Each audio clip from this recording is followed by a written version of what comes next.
네가 뭔데?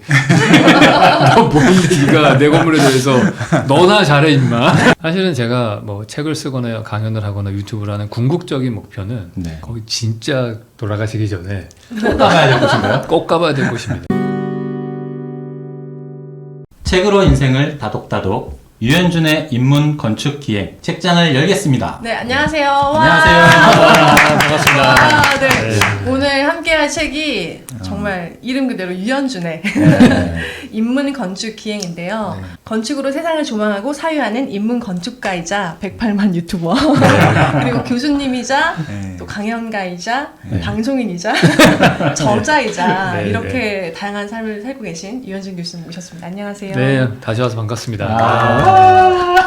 언제 와도 되게 푸근한 그런 곳입니다. 네. 와, 진짜 교수님 오셔가지고 저희 너무 영광입니다. 아 무슨 영광이에요? 요즘 너무 만나기 힘든 분 아닌가요? 아니에요, 저 똑같아요. 그렇진 않고 먹고 사느라고 바쁠 뿐인 거죠.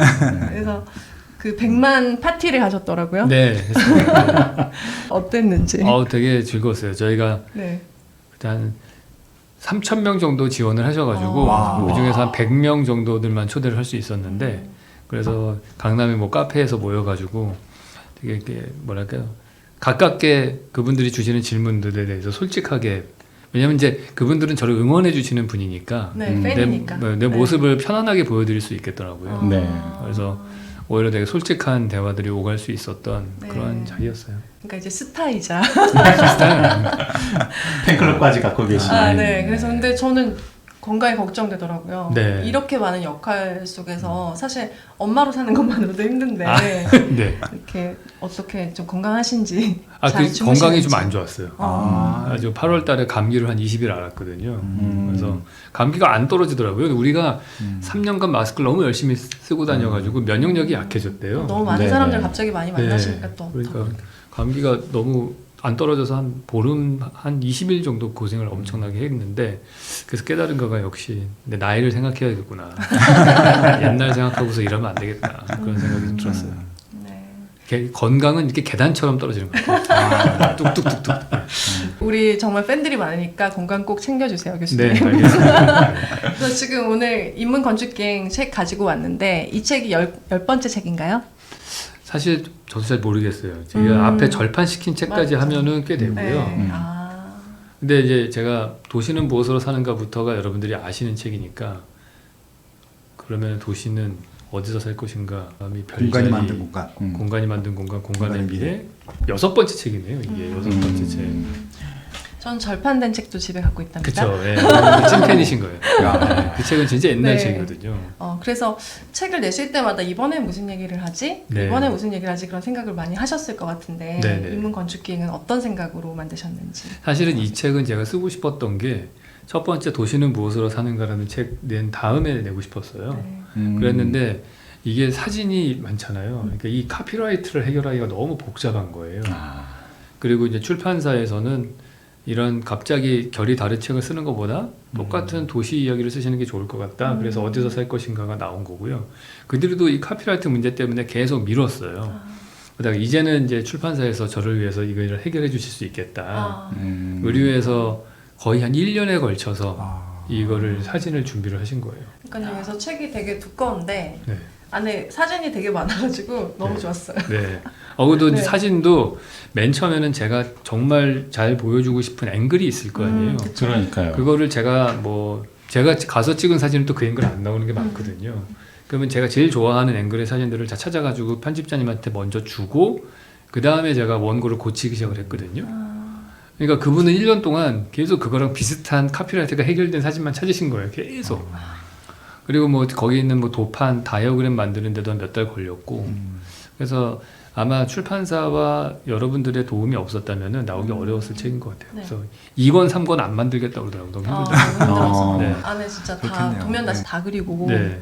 근데 이제 쓰면서 저는 생각이 많이 정리가 돼서 좋았던 것 같아요. 여기 책에 썼듯이 제가 가장 좋아하는 건축물이거든요. 그러니까 이게 내가 왜 좋았지? 이거를 이제 생각을 좀 정리를 하고 그러면서 이제 저희 건축의 피드백도 이제 하면서 내가 지금 하는 건축이 이 사람들이 하는 건축하고 얼마나 갭이 있는가 이걸 느끼고 뭐 부족한 부분이 뭔가 이런 것도 생각하면서 되게 좋은 공부가 됐던 그런 시간이었어요. 저는. 네.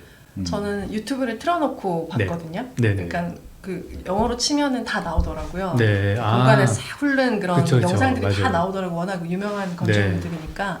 그러니까 같이 걷는 것처럼 네. 사실 여행 가이드를 해주셨으면 좋겠는데 언젠가 한 번은 그게 단가가 안 맞더라고요. 그러니까 정말 VVIP만 모셔서라도 그런 여행을 한번 가는 모습이라 좀 보고 싶다 그런 마음이 있는데 네. 아쉽지만 책 한 권이랑 그다음에 네. 영상 같이 틀면서 아쉬운 대로 그렇게 교수님과 한번 떠나봤어요. 네. 저도. 그래서 이 책을 만드신 이유가 사실 좀 약간 그 제가 생각을 정리하는 것도 있지만 가장 큰 거는 이 저랑 뭐 이렇게 뭐랄까 제 책을 읽으시고 하는 분들이 대부분 다 건축에 관심이 많으신 분들인데 그분들이 혹시 여행을 가셨을 때 맨날 가서 뭐 맛집만 찾아다니고 그럴 수는 없잖아요. 그럼 건축물을 봐야 되는데 어느 동네로 여행을 갔을 때 어떤 건축물을 보면 좋을까? 흔히 우리가 보면은 다 옛날 건축물들은 많이 보잖아요. 맞아요. 그런 옛날 오래된 뭐 르네상스 시대 때 건물 같은 것들은 전 잘 알지도 못하고 그런 걸 설명할 수는 없으니까 이제 현대 건축물 중에서 여러분이 보시면 좋을 것들 약간 어떻게 보면 제가 막 여러 매체를 통해서 책을 통해서 떠들었던 좋은 건축이 뭐다 이런 걸 많이 얘기를 했는데 그거에 대해서 이제 샘플로 이런 거가 좋은 겁니다라고 이제 약간 소개해드리고 싶은 마음이 있었어요. 사실 그런 거랑 비슷해요. 기분에 아 내가 무슨 드라마 봤는데 너무 재밌어. 그럼 내 친구들한테 야 이거 재밌어라고 자꾸 소개하고 싶잖아요. 네. 정말 제가 좋아하는 건축물들이거든요. 그러니까 이거를 제가 좋아하는 분들에게 소개하고 싶었던 거죠. 그래서 이상형 월드컵처럼 힘들었다. 그죠. 엄청 힘들었어요. 진짜 엄청 갈등해서 총 30개 네. 건축물이 나오는데 네. 막 추리는 이 과정이 너무 힘드셨다고 했는데 맞아요. 그런 네. 기준이나 또 얼마나 힘드셨는지 그런 이야기도 궁금합니다. 일단 기준은 제일 중요한 기준은 정말 혁신적인 정말 기발한 생각이 있는 건축들. 그러니까 막 발상의 전환이 있는 건축물들, 생각하는 방법을 가르쳐주는 건축물들, 뭐 이런 것들을 중심으로 했고 만약에 똑같은 조건으로 둘 다 훌륭하다. 그러면은 제가 직접 가서 본 거 위주로 좀 뽑았고 그리고 그 정도인 것 같아요. 언젠가는 다 한번 해보고 싶어요. 맨 처음에는 이거를 3권으로 계획을 했어요. 네. 33개씩 1, 2, 3권 정도로 해서 100개 정도를 소개하고 싶었는데 일단 1권이 33개 넣으니까 책이 너무 두꺼워져가지고 3개를 잘랐거든요. 그래서 30개만 한 건데도 두껍더라고요. 그래서 우리 편집자분은 되게 후회하세요. 이거 2권으로 나눠서 낼걸. 이거 괜히 너무 두껍게 내서 사람들이 약간 진입장벽이 좀 생긴 것 같다. 그래서 판형도 요즘답지 않게 너무 커졌잖아요. 제가 기존에 내던 공간의 미래 책보다 커요. 왜냐면 사진이 크게 들어가는 게 좋을 것 같아서. 그냥 뭐 사이즈 좀 줄이고 좀 쪼개서 한 20개만 소개할 걸 뭐 이런 생각 하시더라고요. 저는 말씀대로 그 시리즈로 나와도 좋았을 것 같은 게 유럽편, 뭐 아니면 북아메리카편 이런 식으로 지역별로 나눴어도 괜찮을 것 같아요. 그 책의 두께가 너무 차이가 나서 그렇겠구나. 말씀하신 대로 그 기획도 참 좋은 것 같아요. 그렇게 했어도 사람들이 부담 없이 볼 수 있었을 것 같다. 내가 이번에 여행 갈 때 유럽 가면 그것만 딱 뽑아서 보면 되는 거니까. 그렇죠. 욕심이 과했어. 너무 보여주고 싶은 게 너무 많아가지고 이거를 막 너무 빨리 보여주고 싶은 거예요. 근데 시간이 걸려도 또 언젠가 그 다음 편은 나올 것 같아요. 뭐 언젠가는 나오지 않을까. 느낌이 그래요. 안 팔리더라도 그냥 내가 쓰고 싶어서 쓰지 않을까. 여기 보면 이제 다 외국 거잖아요. 네. 혹시 나중에 한국 걸로도 책이 나올 수 있을까요? 제가 나이가 한 70이 넘으면 나올 수 있을 것 같아요. 그러니까 제가 한국 건축에 대해서 말을 안 하는 이유가 제 지인들과 동료와 선배 후배잖아요. 말할 수가 없어요. 무슨 멘트를 해서 당연히 비판적인 말은 할 수가 없고 그리고 좋은 말을 하잖아요. 그러면은 왜 내 거는 얘기를 안 해주냐고. 섭섭하다 유 교수. 근데 솔직히 어떤 분은 별로 하고 싶지 않은 건물인데도 가까운 사람의 프로젝트일 수 있잖아요. 그렇죠. 잘 아는 그럼 그거에 대해서 내가 나쁜 얘기를 어떻게 해. 그러니까 이게 뭐 예를 들어서 제가 뭐 영향력이 별로 없는 뭐 한 10,000명 유튜버면은 마음 놓고 할 수 있을지 모르겠는데 이제는 제가 말하는 게 약간 국내에 대해서는 더 조심스러워지는 것 같아요. 그렇군요. 그 생각을 못했어요. 맞아요. 그냥 한국엔 그 급이 되는 건물이 없나 이러면서 좀 혼자. 있죠. 좋은 건물들이 많은데 그거를 제가 아직까지는 현역으로 활동을 하고 있으니까 이게 좀 편안하지는 않은 것 같아요. 읽으면서 조금 아쉬웠던 부분이 그거였는데 한국에는 그렇게 소개할 만한 건축물이 없나라고 착각을 했거든요. 그런 이유가 있으셨구나. 뭐 한국 것도 잘 설명하려면은 많죠. 그러니까 그래서 그런 거를 쓰려면은 제가 조금 더 나이가 훨씬 더 많아서 저 사람이 무슨 말을 하더라도 나는 그냥 듣고서 받아들일 만한. 근데 저는 사실 비평가가 아니잖아요. 네. 건축 비평 전문가가 아니기 때문에 아마 제가 뭐라고 하면 네가 뭔데 너 뭔데 네가 내 건물에 대해서 너나 잘해 임마 그게 뻔하기 때문에. 저는 교수님 책을 오랜만에 읽으면서 네. 아, 교수님이 이렇게 재밌는 입담꾼이었지 그게 아, 다시 그래요? 한번 느껴지는 거예요. 그래서 저는 궁금한 게 그러니까 유튜브도 잘생기셔서 인기가 많은 게 맞겠지만 말도 안 되는 그러니까 설명을 정말 재밌게 잘하시고 그 내용이 너무 이렇게 재밌다, 신기하다, 또 네. 사람들이 보기에 유익하다라는 네. 생각인데 이런 글을 쓰시고 영상을 만드실 때 어떤 생각 갖고 쓰시는지 되게 궁금해요. 그냥 제가 평소에 생각하는 거를 그냥 가감없이 말씀을 드리는 거예요. 근데 아마 좀 이게 신선하게 들릴 수 있는 이유는 네. 제가 이제 학부 다닐 때부터 했던 저만의 원칙이 뭐가 있었냐면은 건축책은 읽지 말자예요. 건축가들이 쓴 책을 읽지 말고 내 시각을 만드는 쪽으로 가야겠다. 그러니까 다른 건축가가 이렇게 풀어서 설명하는 거에는 별로 관심이 없었고 제가 이거를 어떻게 내가 이해하고 그걸 소화할 것인가에 관심이 많아서 그 건축가들이 쓴 책보다는 그 사람이 그 책을 쓰기 위해서 읽었을 원저들을 더 찾아서 읽었거든요. 생각의 근원을 더. 네, 이 사람이 뭔가 딴 공부를 해가지고 썼을 테니까. 그래서 저희 때는 그 현대 철학에 되게 심취했던 건축가들이 많았어요. 해체주의 같은데. 그러면 해체주의 철학을 읽고서 그 얘기를 하는 건축가 책을 읽지 않고 해체주의 책을 읽어야 되는 거고. 그리고 저는 이제 다른 건축가들하고 좀 다른 각도를 가졌던 거는 심리학이나 아니면 현대 물리학에 관심이 많았거든요.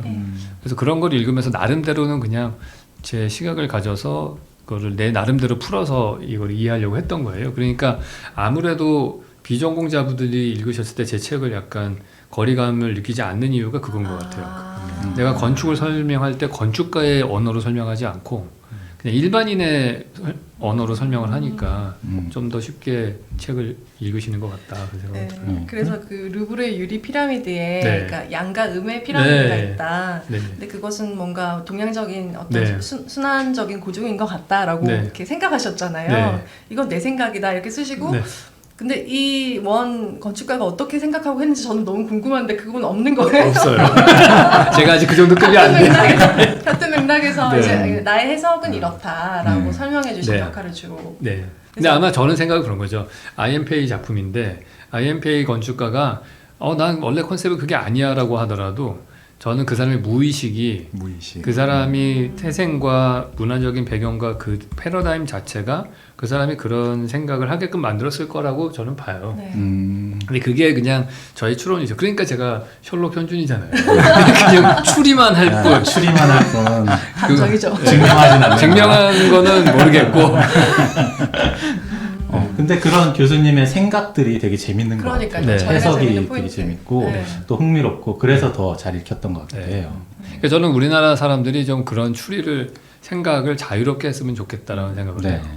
그러니까 많은 부분에 있어서 학교에서도 물론 그렇게 많이 가르치는 경향이 있지만은 이 사람의 너의 생각이 뭐냐를 물어보기보다는 이 사람이 딴 사람 말을 많이 인용하는 거를 듣기를 원해요. 그러니까 내가 이렇게 생각해라고 말하는 게 아니고 다른 사람이 이렇게 얘기했어를 많이 데이터베이스를 많이 갖고 있는 사람이 똑똑한 사람이다라고 우리 사회는 좀 생각하는 경향들이 있거든요. 그래서 그게 좀 불만이에요, 저는. 그러니까 그게 맞고 틀리고는 듣는 사람이 판단 내리면 되잖아요. 이게 말이 되는 것 같아라고 하는 거는 그냥 듣는 사람이 판단하면 되는데 그 사람의 판단, 그러니까 듣는 사람조차도 자기 판단 기준이 없어서라는 생각이 들어요. 네. 그러니까 다른 사람이 검증된 얘기를 할 때만 나는 그 얘기를 받아들이겠다. 그런 생각들이 좀 있는 게 아닌가 생각이 듭니다. 네. 네. 읽다 보니까 제가 시각이 생긴 것 같아요. 교수님 책을 계속 길게 읽어왔잖아요. 네네네. 그러니까 건축물에 가도 이거는 그냥 벽이고 이거는 기둥이네. 옛날에는 그렇게 봤다면 지금은 건축가는 이런 생각을 가지고 지은 것 같아. 네. 바닥의 높이는 이런데 막 이런 걸 네. 보게 되더라고요. 그러니까 훌륭하십니다. 그래서 약간 현대 미술을 보면은 그냥 막 점만 찍어놓고 네. 이러면 이게 뭐야라고 볼 수도 있지만 이 점은 이런 걸 말하는 것 같아. 이 컬러는 네. 이런 느낌인 것 같아. 이런 식으로 해석할 수 있게 그렇죠. 되는 시각이 생기잖아요. 네네네. 근데 교수님의 책과 이야기를 들으면서 저는 좀 그런 게 많이 좀 생긴 것 같아요. 그게 최고의 피드백입니다. 아, 네. 제가 사실은 독자분들이나 뭐 제 유튜브 보는 사람들 많은 분들이 결국엔 궁극적으로 딱 그렇게 되셨으면 하는 거예요. 네, 제가 본인만의 생각을 할 수 있고 사실 그거는 그러한 건축물과 커뮤니케이션이 시작이 된 거예요. 대화가. 그러니까 그 건축물이 하는 말을 하는 존재는 아니지만은 그 공간이 하는 말을 들을 수 있게 된 거거든요. 그러니까 우리가 왜 외국어를 배우면은 뭐 전혀 예를 들어서 내가 베트남 말을 못하는 상태에서 베트남에 가면 하나도 안 들리잖아요. 네. 근데 공부를 하면 어느 순간 그게 들리기 시작하면은 대화가 되는 거잖아요. 그거와 비슷한 것 같아요. 우리는 사실은 건물은 있는데 우리가 이해하지 못하는 언어로 우리한테 말을 할 뿐인 거죠. 근데 그거를 외국어를 배우듯이 그 공간이 하는 말을 이제 알아듣기 시작을 하는 거예요. 그러면은 훨씬 더 재밌고 그렇게 되면은 진짜 어딜 가더라도 풍성해지고 그러면은 사람들의 행동이나 뭐 사회의 움직임을 조금 더 다른 각도에서 이해할 수 있는 또 다른 툴이 하나 생기는 것 같아요. 네. 그냥 이런 거 보면서 좀 네. 저는 무슨 생각을 하냐면 우리의 그 주거 공간이 좀 너무 네. 아파트로 좀 통일돼 있는 느낌, 네. 좀 답답한 느낌. 그렇죠. 근데 그런 것들이 좀 사고의 확장이 안 되고 있다고 생각이 맞습니다. 드는데 이런 내용들 좀 보면서 다양한 건축물 보고 아 이런 것들이 이런 면에서 좋구나 네. 라는 걸 좀 느끼면서 내 안목이 조금 늘어나는 것 같다는 그렇죠. 그런 생각을 좀 해봤어요. 네. 이런 경험들이 이제 쌓이면 좋은 건축물을 또 우리가 그렇죠. 선택할 수 있을 맞습니다. 거고 네. 그런 것들을 원하는 사람이 많아지면 나아지겠구나 맞습니다. 그런 생각이 좀 들더라고요. 사실은 제가 뭐 책을 쓰거나 강연을 하거나 유튜브를 하는 궁극적인 목표는 네. 좋은 건축주가 많아지기를 바라는 마음에서 하는 거예요. 사실은 좋은 건축가는 많아요. 근데 좋은 건축주랑 이게 합의돼야지 건물이 완성이 되는 거잖아요. 네. 그래서 좋은 건축주라 하면 많은 분들이 생각할 때 내가 뭐 건물 지을 돈도 없는데 뭐 내가 무슨 건축주가 되겠어라고 생각하시는 분들이 많은데 실제로 우리가 내는 세금으로 지어지는 많은 공공 건축물들이 있잖아요. 맞아요. 그 얘기는 모든 국민들, 세금 내는 모든 국민들은 다 건축주예요. 그러니까 우리가 지어지는 이 나라에 지어지는 모든 건물들에 대해서 관심을 가질 필요가 있고 그래서 그런 분들이 뭐 네. 무슨 말도 안 되는 위치에 지어진 도서관 이런 거 보면은 좀 왜 이런 데다 세금을 쓰지? 왜 저렇게 할 수밖에 없지? 이런 약간 의구심을 가져야 돼요. 그래야지 이 지자체장이든 이런 분들이 눈치를 보기 시작을 해요. 네. 지금은 현재는 자기 마음대로 하는 분들이 많아요. 제가 실제 전에 말하지 않았나? 들었다고 그런 얘기. 네. 그러니까 그런 말도 안 되는 사람들이 많거든요. 그래서 그게 우리 국민들이 건축에 관심이 별로 없으니까 관심이 없는 분야는 마음대로 하는 거예요, 자기들이. 근데 실제로는 그게 되게 많은 돈이 들어가는 일이고 그리고 그게 지어지고 난 다음에 앞으로 100년, 200년 영향을 끼칠 것이고 그래서 좋은 건축주들이 많이 생겼으면 좋겠다 하는 바람에서 제가 이 일들을 하는 것 같아요. 네. 우리 모두가 건축주인 줄 몰랐어요. 나 건축주였구나. 건축주죠. 네. 그거에 대한 대표적인 사례도 이 안에 담겨 있는 독일의 그 네. 의사당. 의사당 네. 같은 네, 그렇죠. 그것도 너무 흥미롭게 봤고요. 이제 책 얘기를 좀 들어가야 되지 않을까 네. 싶어요. 네. 저는 일단 르꼬르비제를 얘기해야 되지 네. 않을까라고 생각을 해요. 그러니까 30개의 건물을 이제 소개를 하는데 그 중에 5개를 네. 고르고야 말았다. 그러니까 나 진짜 싫었거든 나. 또 르꼬르비제다 이렇게까지 네. 표현하시면서 네. 이분이 왜 도대체 그렇게 뽑힐 수밖에 없나? 이분이 정말 예전에 저는 이분이 그렇게 대단한지 몰랐어요. 근데 제가 그 책에도 썼지만은 나이가 먹어서 가서 직접 본 건물들이 많아요. 그러니까 45 넘어가지고 뭐 롱샹이나 빌라사보아나 라뚜레트나 뭐 여기 있는 모든 건물들이 제가 40대 이후에 본 것들이에요. 후반 이후에. 그러니까 30, 40대 때 철없던 시절에 사진으로만 봤을 때에는 이게 뭐 대단해. 그리고 근데 딱 가서 보면은 이 사진으로 담을 수 없는 그런 사실 건축은 스케일과 시퀀스가 중요한 거거든요. 그 어느 정도의 규모냐 그리고 어떠한 시퀀스를 밟아서 그 공간을 경험하느냐 그것들이 중요한데 그거를 느껴보니까 이게 진짜 이분이 대단한 분이구나 라는 느낌이 들고 근데 이분이 그런 대단한 사람이 될 수 있었던 이유는 재료를 다른 걸 써서 그래요. 그 당시 이전에는 쓰지 않았던 철근 콘크리트라고 하면 당대로서는 정말 혁신적인 요즘으로 치면 거의 3D 프린터와 같은 신기술이거든요. 근데 그거를 이용해서 새로운 재료를 쓰니까 당연히 새로운 형태의 건물이 나올 수밖에 없고 공간감도 달라지는 거죠. 그래서 그런 확실히 느껴졌어요. 그리고 막 가면은 시공 상태가 엉성해요. 네. 음. 90년 전에 지어지고 네. 그랬으니까. 네. 막 단열도 안 돼 있고 심지어는 건물에 창틀이 없어. 그 유리창을 어떻게 잡았냐면은 콘크리트로 틀을 만들어가지고 유리를 그냥 낀 거예요, 그냥. 그러니까 요즘 같으면은 뭐 결론이 뭐 이런 엄청나게 난리 나겠네. 비판을 받았을 텐데 일단 거길 딱 가서 보면은 뭐 그런 부수적인 생각들 하나도 안 들고 이게 오리지널이잖아요, 그냥. 네. 그게 주는 그 엄청난 파워가 있는 거예요. 아 이게 진품이구나 이거는. 내가 지금까지 본 게 다 짝퉁이었구나. 이거 보면 이거 어디서 옛날에 딴 현대 건축물 한 10년, 20년, 30년 전에 지어졌던 건물인데 이 사람 여기서 베꼈네. 그런 게 투성이야. 그냥 가면은 다 뭐 내가 아는 유명한 건축가라고 하는 분들도 다 여기서 베낀 거야. 그러니까 저는 여지껏 지난 몇십 년 동안 짝퉁만 본 거야 계속. 그러다가 이제 오리지널을 딱 보니까 이분이 진짜 대단한 분이구나 그런 느낌을 받았어요. 아무것도 없는 상태에서 새로운 재료를 가지고 네. 그런 걸 창조해낸 거. 네. 그래서 대단하신 거예요. 나는 그 대단한 게 이런 네. 새로운 거를 어떻게 건축주를 설득했을까. 근데 제가 그 5개 뽑은 것 중에서 대부분 다 보면은 이 종교 건축이 많잖아요. 그렇죠, 종교. 수도원, 성당 2개 뭐 이러니까 거기에 되게 수도사가 훌륭하신 분이 있는 거야. 건축 담당하시는 분이. 그러니까 우리나라도 서울을 보면은 그냥 개신교 교회보다는 성당이 더 멋있는 경우들이 많아요. 맞아. 근데 그 이유가 왜 그러냐고 물어보니까 개신교는 건축주가 목사님이잖아. 근데 이분은 건축을 모르시는 분인데 네. 성당은 신부님 중에 건축 박사학위까지 공부하신 분들이 많아. 근데 이분은 르네상스부터 시작해서 쫙 히스토리를 다 건축 전문가보다 더 전문가야 이분들이. 그러니까 새로운 거를 할 때도 그거를 받아들일 수 있는 열린 마음을 가지신 분들이 있는 거예요, 전문가가. 예를 들어서 목사님 중에서는 어떤 분들이 좋은 교회 건축을 하는 경우가 있냐면은 뭐 사모님이 약간 미술 전공이신 분이거나 뭐 이러면 좀 낫기도 해요.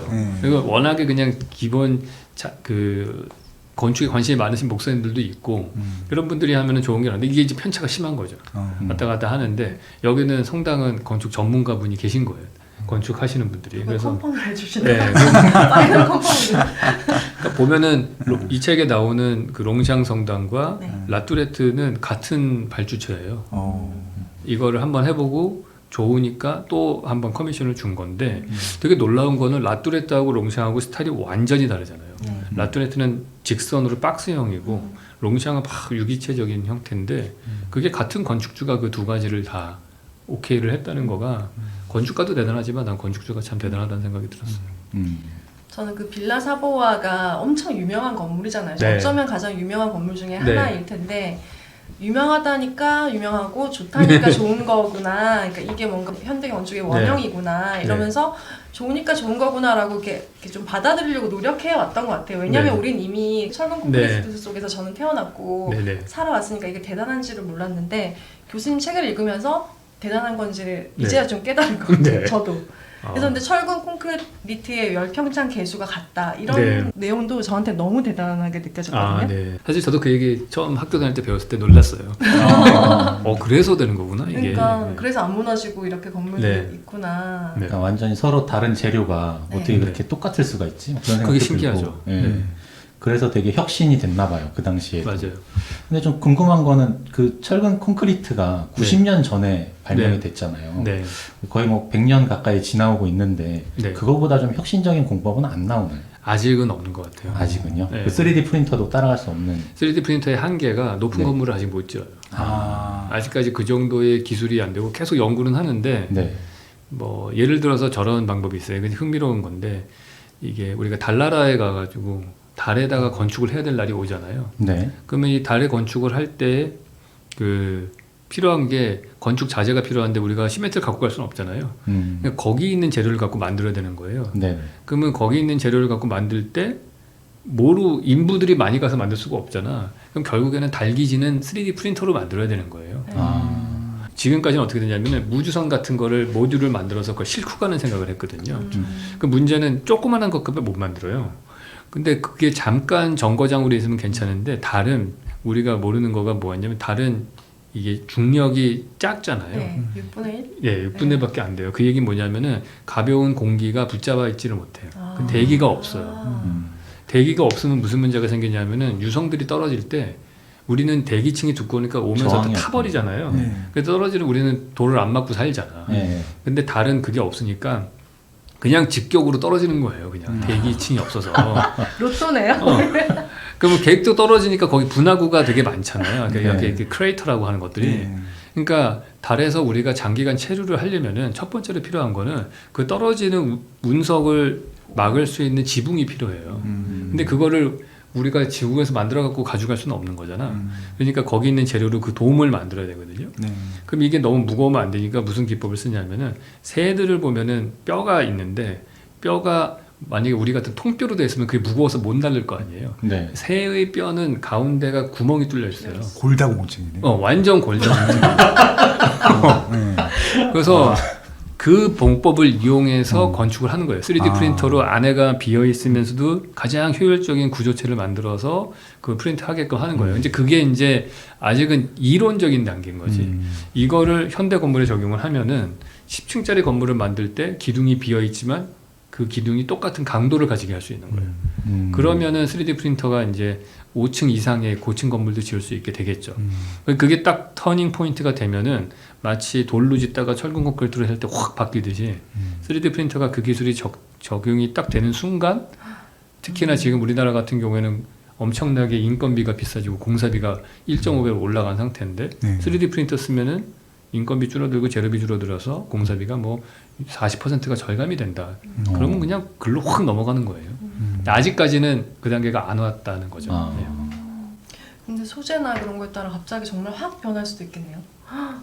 엄청난 변화. 그렇게 되면은 형태도 바뀔 수 있고. 그러니까요. 예, 이제 3D 프린터로 하면은 이제는 뭐 우리가 뭐 가공을 할 때 뭐 사람이 일일이 조각할 필요도 없으니까 뭔가 훨씬 더 자유롭게 뭔가를 만들 수 있는 시절이 올 거예요. 네. 건축 기간도 되게 줄어들고 엄청 빨리 짓고 하겠네요. 엄청 빠르죠. 네. 하룻밤 만에 짓고 막 이러죠. 얼핏 들었을 때는 텐트 같은 집, 헤비타트 같은 집 네. 막 이런 네. 게 떠오르는데 정말 상상력이 더 풍부해야 될 것 같아요. 네. 르꼬르비제의 일생의 건축물도 네. 5개를 통해서 다루게 되신 거잖아요. 네네. 근데 이제 유현준 교수님도 어쩌면 건축가로선 젊은 건축가지만 현재까지 오면서 건축에 대한 철학이나 형태 같은 것들이 교수님의 건축은 어땠는지도 궁금하더라고요. 네. 저도 생각이 아무래도 조금 더 구체화되고 그리고 또 조금씩 바뀌는 거는 있는데 근본적으로 제가 어쨌든 제 이름으로 독립을 해가지고 설계사무소를 낸 거가 38 이때쯤이니까 그때부터라면은 크게 오래되지 어떤 철학이 바뀐 건 없는 것 같아요. 그 사이에는. 근데 다만 건축주가 바뀌었죠. 그러니까 건축주가 예전에는 내가 사실 지을 수 있는 기회가 별로 없었다면은 지금은 이제 되게 많이 저한테 기회가 주어지고 제가 뭐 이렇게 하는 게 좋을 것 같습니다 할 때 그 얘기를 더 많이 수용한다. 네, 그 차이가 있는 것 같아요. 그래서 뭐 생각이 크게 뭐 바뀐 거는 아직은 없는 것 같아요. 아직까지도 저는 사실은 이제야 조금 한 몇 년, 한 2, 3년 전부터가 좀 건축을 좀 알 것 같다라는 생각을 좀 하는 타이밍이 된 것 같거든요. 그래서 지금 저희가 짓고 있는 게 한 14개 정도 되는데 근데 그거가 완성이 좀 되면은 그러면은 말씀하신 대로 한 스텝 정도는 될 것 같고요. 이제 거기서 그거 지어진 걸 제가 보고서 느낀 거를 또 반영해야지 그 다음 단계로 아마 올라갈 수 있지 않을까 생각이 들어요. 그럼 르꼬르비제는 그럼 5개의 건축물을 통해서 어떤 변화를 겪고 있었나요? 그 변화가 네. 사실은 제일 설명이 잘 되는 거는 이제 공간이 만든 공간이라는 책에 잠깐 나와 있는데 맨 처음에는 그냥 서양의 전통적인 건축 디자인에서 벗어나지 못했어요. 벽식 구조의 기하학적인 구도를 띄어야 되고 그러다가 거기서 한 번 딱 점프를 한 게 언제냐면 이 사람이 철근 콘크리트라는 재료를 기둥을 만들면서 바뀌어요. 옛날에는 다 벽식 구조였잖아요. 유럽 건축들은 벽으로 건물을 지탱하는 거였는데 기둥으로 하니까 그때부터 그 빌라사보아가 첫 번째 케이스인데 뭐 가로로 긴 창, 자유로운 인면, 자유로운 평면 그 사람이 말하는 근대 건축의 5원칙이라고 하는 거는 다 콘크리트 기둥으로 만들었을 때 생겨나는 특징이거든요. 거기서 확 한번 바뀌고 그 다음에 여기서 쭉 바뀌는 게 뭐 이 사람의 생각들은 제가 볼 때는 라뚜레트라든지 뭐 유니테 다비타시온까지는 한 시즌으로 저는 봐요. 거의 조금씩 좀 자유로워지는데 근데 마지막에 가가지고 롱샹 성당, 피으미니, 그다음에 카펜터 센터 뭐 이런 거를 만들 때에는 이 사람이 진짜 완전히 좀 득도했구나. 완전히 자유로워졌구나 사고가. 그래서 뭐 예를 들어서 옛날에는 어쨌든 뭘 만들면 다 그래도 박스 안에서 만들려고 했다면은 지금은 뭐 완전히 좌우 비대칭에 롱샹성당은 평면, 인면, 단면 뭐 다 좌우 비대칭이거든요. 네. 그래서 물론 그게 이제 성당이라는 특별한 프로그램도 있었지만은 근데 그 사람이 그 옛날에 성당 같은 거 설계할 때는 이렇게 박스로 된 건물 안에다가 넣었는데 이게 막 완전 자유로워지고 그리고 뭐 다 그렇게 바뀌는 것 같아요. 좀 더 프리해진 사고 방식을 하게 된 사람으로 바뀌는 것 같았어요. 그러니까 어쩌면 르꼬르비제가 상상한 어떤 현대 도시가 우리나라일 수도 있다고 네. 아파트의 어떤 맞아요. 원형도 네. 만든 분이 르꼬르비제니까. 네네네. 그러니까 르꼬르비제가 다시 살아나서 우리나라를 본다면 어떻게 생각하셨어요? 되게 내 생각에는 예. 저렇게 안 하길 잘했다. 이거 아니야? 이거 얘기하고 있는 거 아니야? 내가 얘기하는 달라. 그러니까 아마 그 다른 점은 그럴 거예요. 그 사람이 그 빛나는 도시 그걸 할 때는 뭐 고층 아파트 같은 것들을 짓고 사이를 다 숲으로 만드는 거였는데 우리나라의 잠실은 다 거기 사이가 주차장으로 돼 있었잖아요. 아파트 단지 사이사이가 그 느낌도 좀 다르고 지금은 이제 우리가 지하 주차장을 만들면서 지상을 그런 녹지로 만들었는데 그러기에는 또 르꼬르비제 아이디어로 치기엔 너무 동간이 가깝고 그런 차이점은 좀 있죠. 그런데 뭐 어쨌든 그 사람이 그 빛나는 도시를 구상했을 때는 훨씬 젊었을 때고 유니테 타비타숑은 그 이후에 몇십 년 지난 다음에 실제로 지은 건데 그 사이에도 큰 변화가 있는 것 같아요. 이 사람이 그때는 고층 건물끼리로 해가지고 통풍 잘 되고 햇빛 잘 드는 대로 하면 좋을 것 같아까지만 생각했다면은 이 1950 몇 년도에 지은 이 건물은 이미 그때는 그 안에 있는 사람들의 실제 그 가족 구성원에 따른 유니트 평면을 어떻게 짜야 되고 다양성을 어떻게 만들 것이고 이런 고민들을 그 제한된 공사비 안에서도 어떻게 하면은 효과적으로 만들 수 있을까 이런 거를 고민을 많이 했던 것 같거든요. 근데 그런 거에 비해서는 아직 우리나라는 그런 면에서는 조금 더 고민을 할 여지는 좀 남아 있는 것 같다 생각은 들어요. 개인적으로 궁금한 게 그래도 대한민국에 네. 있는 아파트 단지 중에서 네. 그나마 제일 괜찮게 보는 단지가 어떤 건지 아파트 좀- 단지 중에서 네. 소형 이런 고급주택 말고 썰물이- 그래도 조금이라도 저는 솔직한 얘기로는 네. 제가 많은 아파트 단지를 경험해 보지는 못했기 그쵸. 때문에 몇 개 경험해 본 것 중에서 이 단지 설계는 참 잘했다라고 오. 느끼는 거가 압구정동 구현대 아파트예요. 그래요? 그게 지하 최신 게 아니군요. 네. 네. 지하 주차장만 없어서 주차가 지옥이라서 그렇지 네. 주차장의 문제만 제하고 나면은 왜 구현대 아파트 단지가 좋다고 생각하냐면은 일단 첫 번째가 초등학교가 센터에 있어요. 압구정 초등학교. 네. 왜냐면 대부분의 요즘에 지어지는 아파트 단지들은 초등학교가 큰 사거리 쪽에 있거든요. 근데 거기도 보시면 초등학교가 센터에 있고 중고등학교가 사거리, 송수이고 사거리에 있잖아요. 근데 어쨌든 제일 보호받아야 되는 아이들이 거기 센터에 있다는 게 일단 첫 번째 칭찬하고 싶어요. 근데 그게 왜 딴 데는 어렵냐 하면은 그 바로 앞에 높은 동수를 못 지어서 그래요. 그림자 때문에. 그래서 압구정도 보면은 압구정 초등학교가 있고 그 앞에가 동사무소하고 공원이 있어요. 그러고 나서 아파트 단지가 있거든요. 그러니까 이 초등학생 입장에서는 엄청나게 넓은 공간을 점유하고서 하늘을 보면서 있는 거죠. 조용한 상태에서. 두 번째 칭찬하고 싶은 거는 그 안쪽에 있는 아케이드 길이에요. 그 되게 긴 그 아케이드가 단지가 워낙에 크니까 쭉 안쪽에 있는데 거기가 이 단지 안에 있는 사람들이 거의 커뮤니티를 만들어주는 스트리트가 하나 만들어진 거죠. 거기 문방구도 있고 식품점도 있고 카페도 있고 빵집도 있고 뭐 옷가게도 있고 그런 것들이 떡볶이집 좋아합니다. 그런 것들이 있고 신사시장도 옆에 있고 그러한 일반 주민들이 필요한 시장과 스트리트가 단지 안에 딱 만들어져 있다는 거가 일단 장점인 것 같아요. 나머지는 뭐 특별하게 칭찬할 건 없는 것 같은데 그 만약에 저도 그 단지를 만든다면은 약간 이제 지금은 좀 업그레이드 시켜서 그런 스트리트가 오히려 외부인들도 들어올 수 있게 하면 더욱 좋겠죠.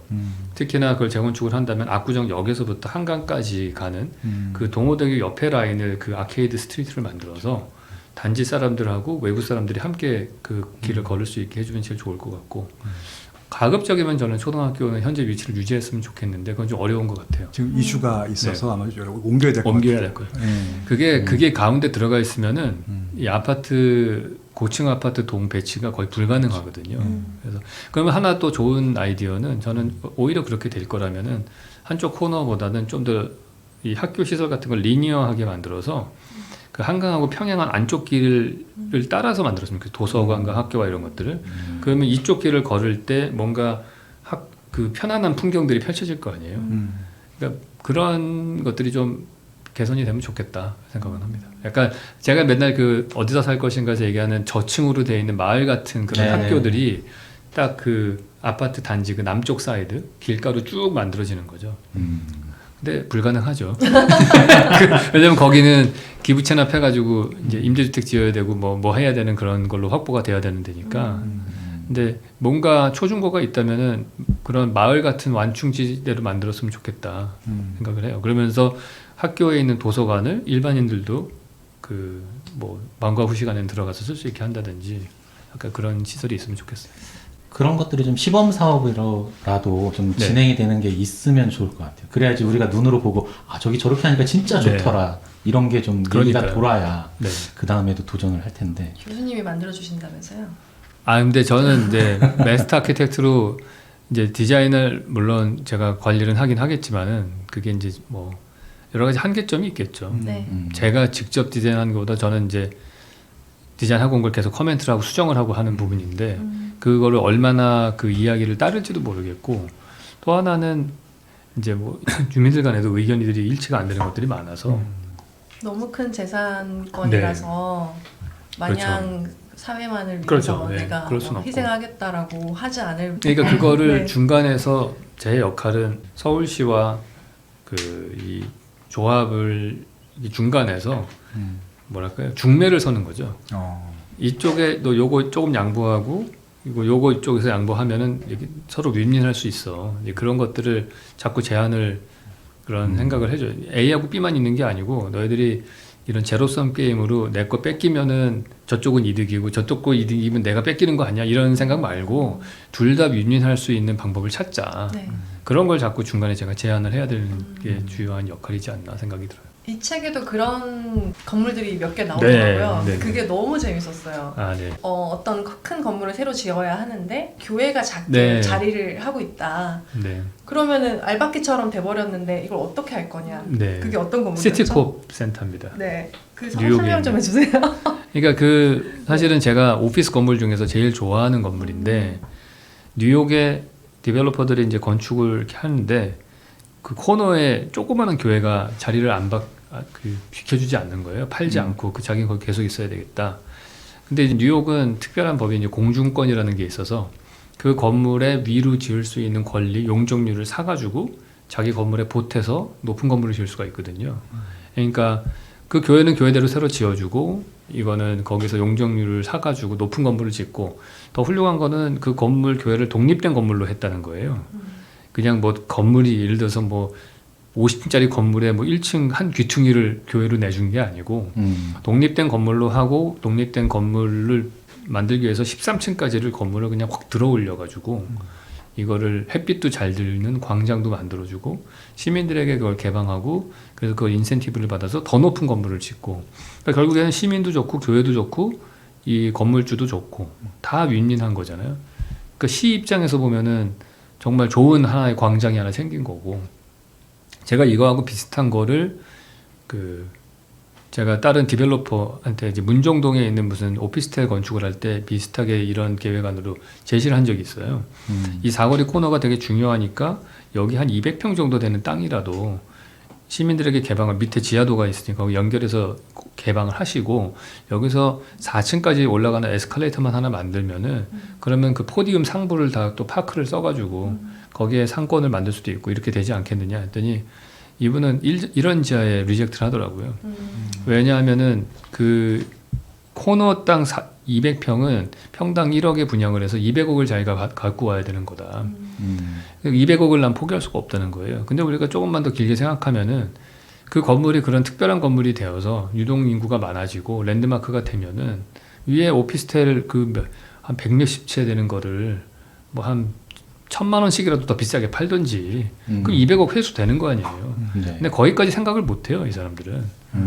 근데 만약에 이런 거를 인센티브를 하려면은 뭐 1,000만 원 넘게 분양 안 되면 어떻게 할 거야? 그러면은 사실 이런 아이디어들을 우리가 시에다가 얘기를 하면은 그러면 C가 조금 뭐 높이 제한을 하면 5m라도 풀어주던지 뭐 이런 한 층을 더 만들 수 있게 해준다든지 이렇게 하면 되거든요. 근데 이제 어디도 자기들의 원래 룰을 바꾸려고 하지 않는 거죠. 우리는 1층 맥시멈으로 해서 분양해서 떨구고 나가야 되는 거고 C는 그냥 원래 규칙대로 다 가. 왜냐면 우리가 이걸 풀어주면 또 특혜 시비 걸릴 수 있으니까 이런 것들을 사실은 좀 유연하게 될 필요가 있는 것 같아요. 진짜 막 예를 들어 도산공원 사거리에 갑자기 한쪽 귀퉁이가 완전 공원처럼 비어있고 그 위에 공중 건물이 있는 것처럼 진짜 멋있을 것 같아요. 네. 그러면 진짜 많이 놀러 갈 것 같고 진짜 핫할 것 같아요. 그러니까 최근에 이런 거를 위해서 서울시에서 했던 정책 중에 하나가 특별한 디자인으로 건물을 신청을 받더라고요. 그러면은 그거를 디자인을 해서 이런 것들을 하겠습니다 하면은 거기는 많은 규제들을 풀어주는 거예요. 저는 그런 게 더 활성화돼야 될 필요가 있는 것 같아요. 그러니까 과거에 우리나라에 어느 정도냐면 대한민국의 건축가가 얼마나 자유가 없냐 하면은 각종 사선 제한과 용적률 검표율 뭐 이거 다 주차 다 하면은 디자인 할 게 거의 없어요. 거기 나와 있죠. 네, 거의 정답이 나와요. 인공지능이 해도 될 정도야. AI가 실제로 프로그램 네, 많잖아요. 프로그램이 네. 그런 것들도 만들어지고 있고 그래서 이런 것들을 우리가 그럼 그 얘기는 뭐냐 하면은 법규가 만드는 디자인이 된다는 거는 모든 도시의 건물이 다 똑같이 생기는 문제가 생기잖아요. 그래서 그런 거를 좀 더 활성화시키는 쪽으로 갈 필요가 있는 것 같아요. 저희는 이제 주거 시설 쪽에 아무래도 관심이 많으니까 나 있는 것 중에 이제 눈에 띄는 것들은 이하마을 좀 본따서 만든 헤비타트 67 거기가 되게 좀 인상적이더라고요. 끝내주기 좋죠. 네. 이런 것들 저기 용산의 그 한남동 같은데 이렇게 만들면 남쪽으로 한강 쫙 보이면서 되게 멋있는 그런 지형짐을 건축물이 나올 수 있겠다 이런 생각이 좀 들거든요. 불가능한가요? 동간거리 때문에 안 된다. 일단은 동간거리 때문에도 안 되고 소방법 때문에도 어렵고 또 소방차 진입 안 된다고 뭐 그럴 것이고 그리고 일단 기본적으로 이 현재 땅값이 너무 비싸가지고 이거를 만약에 그런 헤비타트 스타일로 디자인을 해서 팔리면은 아마 엄청 비싼 가격에 팔아야 될 거예요. 그러니까 근데 예를 들어서 우리가 지금 청담동에 지어지는 건물들 보면 평당 1억에 분양을 하거든요. 그럼 평당 1억이면 충분히 지을 수는 있는데 이제 문제는 이제 그렇게 되면은 분양가 상한제에 걸려서 이게 세대수가 30세대가 커지면 안 되잖아요. 그러니까 지금 지어지는 새로운 시도들은 거의 대부분 다 29세대짜리 한 동짜리로만 해결이 되는 거예요. 거기 플러스 오피스텔 파트 합쳐서 뭐 한 60, 70세대 되는 거 그거 두 동 붙여서 하면 팔레스 73 같은 거 그런 거 나오는 거거든요. 그러니까 이런 대규모 단지들을 우리가 새로운 시도를 하기에는 우리나라의 많은 그러니까 여러 가지 법적인 제약들이 많아요. 사실은 그거를 우리가 할 수 있는 기회가 세종시에 있었죠. 네, 세종시에 있었는데 세종시의 그 기회를 우리는 다 날려버린 것 같아요. 그냥 특별하게 새로운 것들을 시도를 못 하고서 그냥 끝이 난 경우들이 대부분이었던 것 같고 정말 싱가포르에 지어진 아파트 같은 헤비타트 67 같은 게 지어질 수도 있었을 텐데 그 정도로까지 가지는 못했던 것 같고 그나마 비슷하게 최근에 그거 비스무리한 거를 하나를 시도를 하는 데가 송도에 제가 디자인한 게 있어요. 송도에 테라스 아파트로 하나 만든 게 있는데 이제 그거가 진짜 현실화 될지 안 될지는 지켜봐야 될 것 같아요. 계획안은 지금 나왔고 거의 헤비타트 67처럼 비슷하게 저층부인데 그것도 역시 그 사업성 때문에 타워가 몇 개는 서야 돼요. 뒤쪽에. 단 그 타워도 그 아페르 한강 같이 모든 세대가 테라스 발코니는 있는 세대로 만들었거든요. 그렇게 해서 뭐 뒤쪽에 이런 공유 오피스 건물도 같이 엮여가지고 미술관도 있고 뭐 이런 거가 하나 있는데 그게 이제 얼마나 현실적으로 이제 완성이 될 건지는 봐야 될 것 같아요. 저는 여기 이제 30개 건축물들이 나오는데 이 중에 딱 보면서 여긴 좀 가보고 싶다 이런 것들도 좀 얘기를 해보고 싶은데요. 그 스위스 발스 스파 여기는 한번 좀 가보고 싶더라고요. 거기 진짜 돌아가시기 전에 꼭 가봐야 될 곳인가요? 꼭 가봐야 될 곳입니다. 그래요? 그렇게 좋은 곳인가요? 이거 어디 호텔에 묵어야 들어갈 수 있는 거예요? 어떻게 들어가는 거예요? 호텔에 묵어야 되는데 호텔이 두 개가 있어요. 하나는 앞에는 싼데 약간 거의 기숙사 같이 조그만하게 돼 있는데 거기도 인테리어를 되게 유명한 건축가들이 인테리어를 했어요. 몰포시스 그다음에 아마 이 피터 줌터가 한 것도 있고 뭐 이렇게 이런 분들이 해서 근데 들어가면 되게 좁은 원룸 같은 호텔 방이 있거든요. 거기서 묵으셔도 되고 저는 사실 거기를 묵으러 갔는데 딱 갔는데 진짜 너무 좁은 거예요. 그래서 이건 좀 너무 실망인데 그래서 내가 오늘 하루는 호사를 좀 해야지. 그러고서 프론트에 가가지고 좀 다른 방으로 바꿔달라. 그랬더니 자기네들이 다 부킹이 끝났는데 빈 방이 있다는 거야. 그게 펜트하우스야. 지금 펜트하우스를 엄청 싼 가격에 진짜 말도 안 되는 뭐 거의 그 제일 싼 방에 한 1.5배 가격? 뭐 2배 가격? 이 정도의 이 방을 그냥 드리겠다. 어차피 노는 방이니까 하루.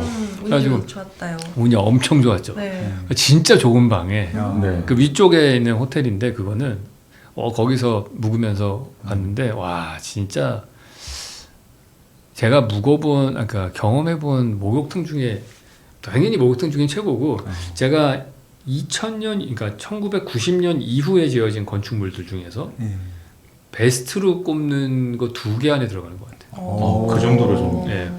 어떤 점이 그렇게 좋으셨는지 좀 설명을 좀 해주세요. 일단은 그냥 결론으로 가면 건축가가 그렇게 말하는 것 같아요. 야 물이 어떤 건지를 가르쳐 줄게. 물은 이런 거야. 그래서 우리는 목욕을 할 때 2가지가 있잖아요. 탕에 욕조에 물을 담그고 하든지 아니면 샤워를 하든지 그게 우리 아니면 세수를 하든지 3가지잖아요. 근데 거기는 뭐 당연히 냉탕 온탕이 있고 뭐 했는데 그 공간이 약간 어떤 느낌이냐면은 그냥 자연의 동굴에 있는 물에 가서 목욕을 하는 느낌이에요. 동굴 속에서 목욕하는 느낌. 아주 특별하게 절제되어 있는 빛만 쫙 들어오는데 그 공간감이라는 게 너무 좋아요.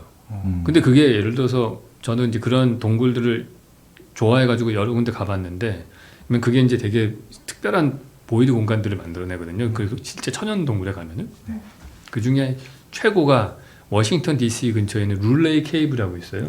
석회암 동굴인데 공간감이 인간이 상상할 수 있는 공간감이 아니에요. 이제 말도 안 되는 공간감이 막 펼쳐지는 데거든요, 거기가. 그런데 그 정도까지는 아니어도 뭔가 내가 그때 받았던 느낌 비슷하게 약간 미로 같으면서 이게 전체적으로 파악이 잘 안 되면서 그러면서도 물을 다양하게 즐기는. 근데 특히 제가 감동받은 게 제가 책에서 썼지만 샤워하는 데가 뭐 몇 개가 이렇게 있어요. 뭐 어디는 가면 딱 레버 당기면 폭포처럼 물 떨어지고 어디 당기면은 비 내리는 것처럼 맞고 어디 가면은 뭐 시냇물처럼 나오고 막 그 다양한 그 물이라고 하는 물성을 아주 극대화해서 표현해주고 있는 것 같아요. 진짜 신선 귀여워. 노름을 하고. 혹시 남녀 혼탕인가요? 어디 수영복 입고 가야 돼요. 수영복 입고. 네, 수영복 입고 들어가야 되는. 너무 재밌겠다. 안타까운 거는 카메라를 못 들고 가요. 그렇겠죠. 네. 그리고 되게 희한한 거가 이 목욕탕 사진 제가 여기 넣긴 했는데 진짜 좋은 데는 사진이 없어. 그럼 가봐야 알 수 있군요. 가봐야 알 수 있는 거. 내가 말로만 막 설명을 했는데 진짜 중요한 모든 건축이 다 그렇지만은 여기는 특히나 정말 멋있는 공간에 사진이 없고요. 2번째는 그리고 사진을 못 찍어. 두 번째는 여기는 동영상으로 봐야 돼. 이게 제일 제가 좋았던 공간이 어디냐면은 이렇게 목욕탕이 이렇게 돼 있는데 이렇게 가잖아요. 걸어서. 근데 어디는 되게 낮아. 낮은 터널처럼 이렇게 돼 있어요. 그럼 저는 거기는 전부 목만 이렇게 내놓고서 이렇게 걸어가야 돼. 낮게. 그러면은 안에 딱 들어가면 안에 숨겨진 또 다른 공간이 딱 있어요.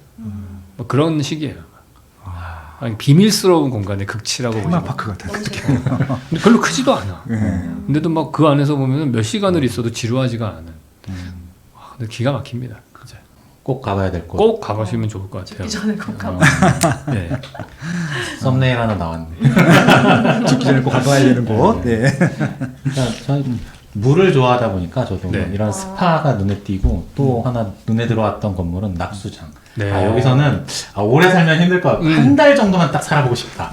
그런 생각이 들더라고요. 진짜 물을 좋아하네. 저는 물에서 노는 거 되게 좋아하고 계곡 특히 좋아요. 저도 그래요. 근데 낙수장이 딱 완전 진짜 집안하고 연결돼 있으니까 최고입니다. 물놀이하고 그냥 들어가는 집이니까 너무 좋겠다는 생각이 전 들어요. 옛날에 싸이월드에서 낙수장 사진 처음 보고. 그래요?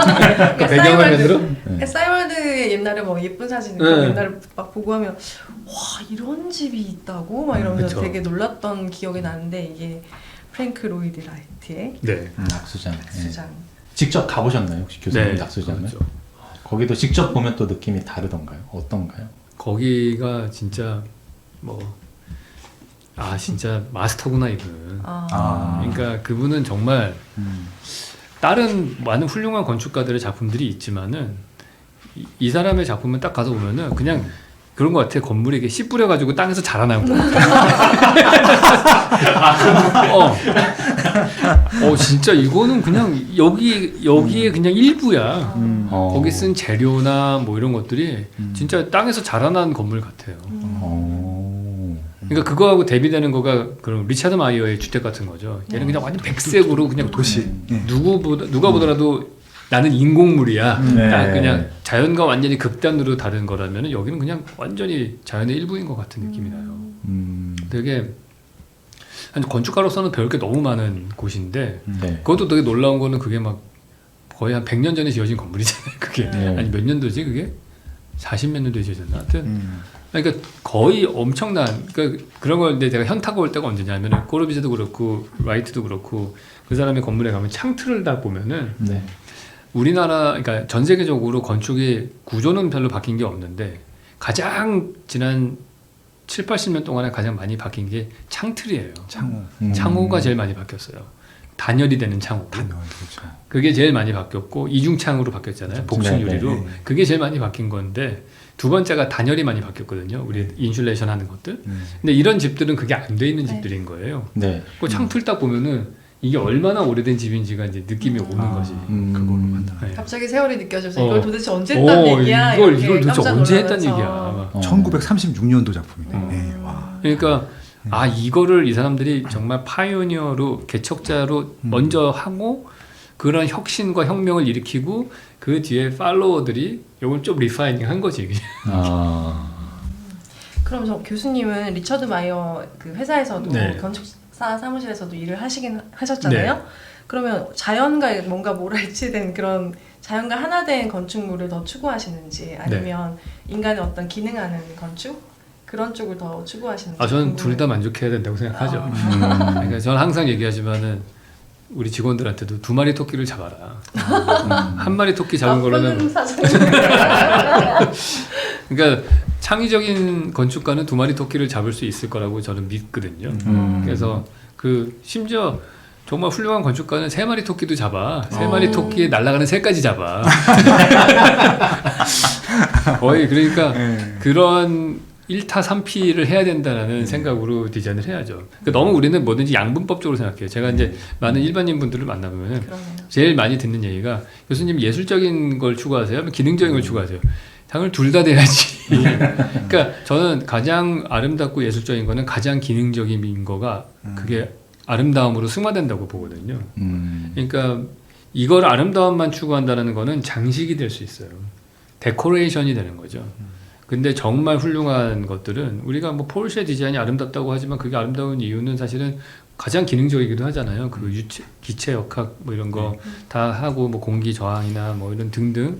그러니까 물론 그 안에서도 그 역학적으로 이런 쉐입이 반드시 그 쉐입만 나오는 건 아니겠지. 여러 가지 중에 하나 고른 거겠지만은 하여튼 가장 기능적으로 만들면서도 가장 예술적으로 선택할 수 있을 거라고 저는 보거든요. 그래서 뭔가 자연 친화적이면서도 그러면서도 훨씬 기능적이고 그런 데를 만들어야죠. 그러면서도 저렴한 그런 거를 만들어야죠. 토끼가 몇 마리야? 그러면 프랭크 로이드 라이트가 이제 네. 구겐하임 미술관도 소개를 이 책에 해주셨잖아요. 네. 근데 여기서는 또 뉴욕의 그런 한 도시 공간에서는 네. 자연이나 도시를 그렇게 크게 네.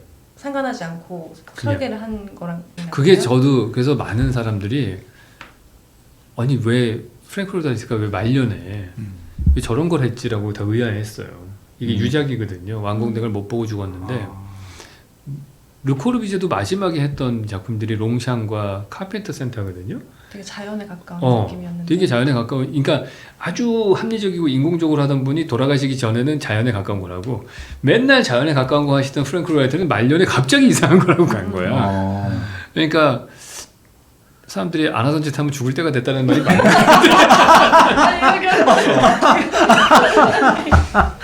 그러니까 말씀하신 대로 평소에 프랭크 로이드 라이트였다면은 그러면은 아마 뭔가 미술관에서 테라스를 만들어서 센트럴 파크를 봐야 될 것 같고 뭐 약간 그런 걸 생각하는데 이분 그냥 그런 거 다 개무시하고 그냥 딱 이걸로 끝냈잖아요. 그래서 하여튼 좀 약간 독특한 선택이었던 것 같아요. 근데 그것도 혁신적이었다는 게 놀라운 거죠. 네. 그 전에 이런 구조가 없었나요? 네. 거의 없었던 것 같고요. 뭐 굳이 찾는다면은 뭐 저는 직접 가서 보지는 않았는데 저 시애나에 있는 시청사 건물 로비가 약간 비슷하다. 뭐 그런 얘기를 하기는 해요. 근데 미술관을 이런 경사로로 보게 한 거는 처음인 것 같아요. 저는 쌈짓기를 그렇죠. 쌈짓길이 사실은 여기서 영감을 얻은 것도 구겐하임을 있죠. 본 땄다. 쌈식기. 제가 좋아하는 교수님이에요. 그 정말요? 쌈짓기요? 디자인하시는 분이 최우 교수님이라고. 지방에서 오신 분들은 다 좋아해 쌈짓기. 쌈짓기를 계속 생각나는 서울 오니까 이런 거 본다고 그러고 막. 거기서 계속 걸어다니면서 구경하니까. 기본 컨셉은 같죠. 그렇죠. 이렇게 해서 뭐 다른 점이 있다면은 여기는 내부 공간으로 되어 있고 쌈짓길은 오픈 스페이스로 되어 있다라는 특징이 있고 또 쌈짓길은 또 흥미로운 장점은 올라가다가 옆에 골목으로 빠지잖아요. 맞아요. 네. 그런 약간 더 매트릭스가 도시하고 더 유기적으로 연결되어 있다라는 재미가 있죠. 그러니까 이런 정말 층과 층의 경계 없이 이렇게 올라가면서 네. 달팽이관을 올라가면서 볼 수 있다는 이 구조가 정말 대단한 것 같아요. 그래서 네. 교수님께서 발명가가 되고 싶다고 네. 어릴 때 발명가가 되고 싶었는데 결국 내가 할 수 있는 발명이 건축 네. 이렇게 하셨다라고 네. 하셨는데 진짜 이것도 발명이에요. 네. 진짜. 여기 있는 모든 작품들은 대단한 발명품이라는 생각이 들어요. 저는 진짜 기발하다. 정말 우리가 왜 영화 볼 때 마지막에 반전이 있을 때 막 희열을 느끼잖아요. 네. 하면서 그런 서프라이즈 약간 그런 느낌들을 주는 그러니까. 건물인 것 같아요. 다들. 근데 이제 저런 것들을 이렇게 좀 본 따서 만든 거잖아요. 쌈짓기라고. 그럼 그게 뭐 저작권 이런 뭐 디자인 이런 데 걸리나요? 어떤 아니요. 그 상관없어요? 그러니까 그런 것들은 그냥 후진 애들이 그냥 껍데기를 그대로 밝히는 게 저작권에 걸리잖아요. 근데 이런 거는 어디에든지 있을 수 있을 만한 어떤 기본적인 원리고 그리고 그거를 더 오히려 쌈짓길은 더 승화시켜서 잘 했죠. 그러니까 제가 만약에 나중에 우리나라 좋은 좋은 건축민 책을 쓴다면 반드시 들어갈 건물이 쌈짓길이라고 저는 보거든요. 그래서 그런 구겐하임의 원리는 있지만은 거기다가 우리나라 한국의 전통의 마당이라고 하는 개념들이 있잖아요. 그거를 거기다 포함시키고 거기다가 더 플러스 주변하고도 더 연결을 많이 시키고 뭐 그런 것들이 뭐 당연히 저는 더 발전시킨 거지 이거는 뭐 표절이나 이런 거는 전혀 상관이 없죠. 이번에 그 이슈가 한번 됐잖아요. 그 네. 기장군에 있는 네, 네. 웨이브 네. 그거는 그거는 복제인가요, 거의? 거의 그거는 표절이죠. 표절. 그거는 표절이라고 봐야 될 것 같고 사실은 네. 이번에 그 판결이 저는 건축가로서는 되게 환영할 만한 일인 것 같아요. 그런 걸 너무 아무렇지도 않게 베끼고서 했던 네. 것이 우리 일상이었는데 네. 여지껏 뭐 벌금 얼마 내고서 그냥 끝나고 그랬거든요. 그러면 이제 소송비도 안 나오는 그런 거잖아요. 그러니까 이거를 그냥 부수라고 했잖아요. 그 판사가. 네. 벌금 내고 부수고. 그러니까 통쾌한 거죠. 그건 그 도둑질이거든요. 사실은 그런 맞아요. 거는. 네. 완전 똑같더라고 그냥. 네. 네. 빗기 베낀 정도가 아니라. 근데 뭐 그런 경계에 대한 고민도 있을 것 같아요. 이게 모방이냐, 아니면 나의 새로운 뭐 창작이 들어간 어떤 창조물이냐 이런 걸 보기에도 어떤 그 선례들이 있으니까 여기서 착안해서 이렇게 만들었는데 완전히 표절했네 이렇게 볼 수도 있을 거고 그렇죠. 누군가는. 사실은 어떤 경우에는 진짜 억울할 수도 있겠죠. 그래서 하나의 장면 같은 것들은 제가 볼 때는 전혀 그거를 보지 않은 상태에서도 만들 수 있을 거라고 저는 봐요. 왜냐면 예를 들어서 뭐 자연의 어떤 거에서 영감을 얻어가지고 그걸 통해서 만들 수 있죠. 근데 이제 문제는 예를 들어서 그거가 어느 한 장면을 봤을 때 비슷한 한 커트 정도? 근데 이거는 여기서 봐도 똑같고 저기서 봐도 똑같고 여기서 봐도 똑같고 단면도 똑같고 평면도 똑같고 내 이면이 다 똑같다. 그거는 확률적으로 따졌을 때 그렇게 되기가 어려운 거죠. 이거는 그냥 베꼈다고밖에 볼 수 없는 거죠. 뭐 저런 것들이 있어. 인면은 약간 비슷한 느낌인데 그것도 뭐 요 각도에서 보면 비슷한데 옆에서 보면 다르고 그런 건 표절이라고 볼 수가 없는 거겠죠. 근데 이거는 뭐 누가 보더라도 표절이죠. 거기에서 이제 한 10%만 변주를 줬어도 그거를 모방으로 안 보나요? 그게 그래서 예를 들어서 애매할 것 같아, 되게. 만약에 이제 똑같이 했어요. 형태를 똑같이 했는데 재료를 노즐 콘크리트를 안 쓰고 뭐 완전히 다른 나무를 썼다든지 뭐 그러면은 좀 뭔가 비빌 수 있을 것 같은데 이건 뭐 재료도 똑같고 다 똑같으니까. 학생들이 직접 가르치고 계시잖아요. 네. 설계하는 네. 것들을. 그러면 좀 그런 고정관념에 갇혀 있거나 사실 아까 말씀하신 대로 법규안에서 창의성을 발휘하기가 좀 쉽지 않다. 그럼 하다 보면은 결국에 좀 비슷비슷한 그림 혹은 또 빌라 사부와 같은 네. 결국에 뭐 전 심플하겠습니다. 이런 식으로 좀 어려울 것 같아요. 너무 가르치기도 어렵고 네. 창의력을 발휘하기도 어렵고 학생들한테 어떤 얘기 해주시는 거예요? 그래서 이제 학생들한테는 그런 많은 건축의 법규 같은 것들을 너무 강조하지는 않죠. 그러니까 학생들에게는 뭐 건폐율, 용적률 이 정도 높이지 않은 것도 되게 제너러스하게 너무 강하지 않게 주고 그 모든 법규들을 이 친구들은 학교 다닐 때 배우지도 않아요.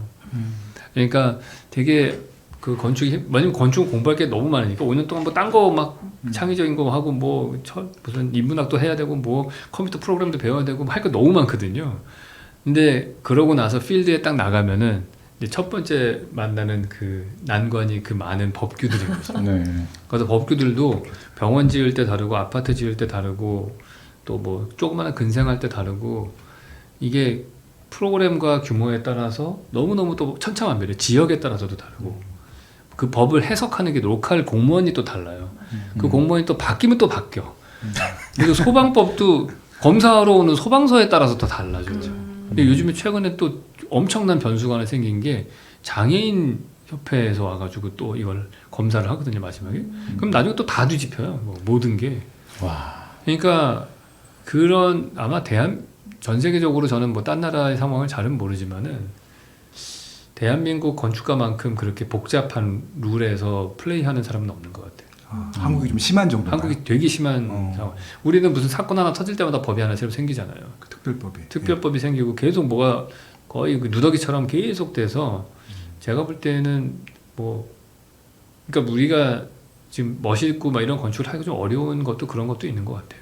저희는 공중권 이런 게 없죠. 네, 아직 공식적으로는 없고요. 그 중에서 제일 없어져야 되는 법 그 규칙이 심의예요. 건축 심의. 아, 심의. 네, 심의는 진짜 없어졌으면 좋겠다고 생각을 해요.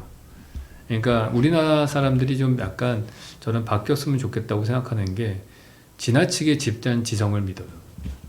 뭐든지 여러 사람들의 의견을 반영하면 좋은 게 나올 것이다 라는 그런 맹신을 하는 경우가 있어요. 특히 이제 공무원들 같은 경우에는 면피하기 위해서 자기가 책임을 회피하는 거는 모든 책임을 n분의 1로 쪼개는 회피가 되는 거거든요. 이건 내가 결정한 게 아니고 이 심의위원들 여러 명이 결정한 거야. 경관 심의하고 뭐 교통영향평가 심의 뭐 하고 해가지고 나는 아무 책임 없어. 그렇게 되는 거거든요. 근데 그게 너무 많아요. 그 결국에는 내가 그래서 아마 여기 있는 어떠한 건물도 대한민국에서 못 지어졌을 거라고 저는 장담해요. 만약에 뭐 낙수장 같은 걸 했다. 일단 환경영향평가에서 안 되고 그리고 네. 바로 8차단. 헤비타트 67 같은 경우 우리나라 아파트 건물 50m 넘어가면 안 되거든. 뭐 이런 심의에서 그런 게 있거든요. 쪼개야 된다라고. 그것 때문에 일단 안 될 거고 뭐 소방차 진입 안 되니까 또 안 될 거고. 네. 피난 계단 어떻게 할 거야? 이런 걸로 안 될 거고. 뭐 하여튼 여러 가지의 그 말도 안 되는 그런 것들이 좀 우리가 할 수 있는 운신의 폭을 되게 좁혀놓은 상태죠. 그러니까 그 와중에도 창의적인 건물을 만드는 몇몇 건축가들은 정말 대단한 사람들이에요. 그런 걸 때는. 네. 더 창의적인 분들이 여기 있었네요. 르브르 박물관을 그 승인한 그 미테랑 대통령 같은 분이 네. 있어야겠네요. 그래서 네. 법제를 그냥 싹 한번 갈아엎어 준다든가. 그러니까 진짜 저는 우리나라의 많은 의사 결정자분들 그런 분들이 뭐 모든 국민이 건축주긴 하지만은 최종적으로 대변인으로 결정하시는 분들이 있잖아요. 지자체장이든지 뭐 고위 공무원이나 아니면 사장단이나 회장 이런 분들이 좀 건축적인 안목이 좀 높아졌으면 좋겠다 그런 생각을 해요. 그러니까 예를 들어서 우리나라에 보면은 저는 되게 안목이 좋으신 건축주가 뭐 서경배 회장 같은 분, 아모레 퍼시픽 서경배 회장 같은 분은 되게 그분이 아니었다면은 그런 데이비 치퍼필드의 그 작품은 완성이 안 됐을 거라고 봐요 저는. 제가 며칠 전에 치퍼필드랑 대담을 했었거든요. 근데 그때 그 말씀하시더라고요. 원래 리콰이어먼트가 타워를 만드는 거였대요. 높은 고층 건물. 그렇게 인바이티드 컴피티션, 그러니까 그 초청 공모를 할 때 그렇게 요구 사항이 왔는데 자기가 낮은 건물로 뚱뚱하게 만들었다. 근데 그걸 설명을 할 때 받아들였다는 거예요. 제가 예전에 어떤 그 회사의 사옥을 설계한 적이 있어요, 강북에. 근데 좀 억울한데 진짜 저도 그 기본 개념이 그 아모레 퍼시픽하고 거의 비슷해요. 그 아모레 퍼시픽 나오기 전에 그렇게 뚫어가지고 그런 가든이 있는 걸 만들었었거든요.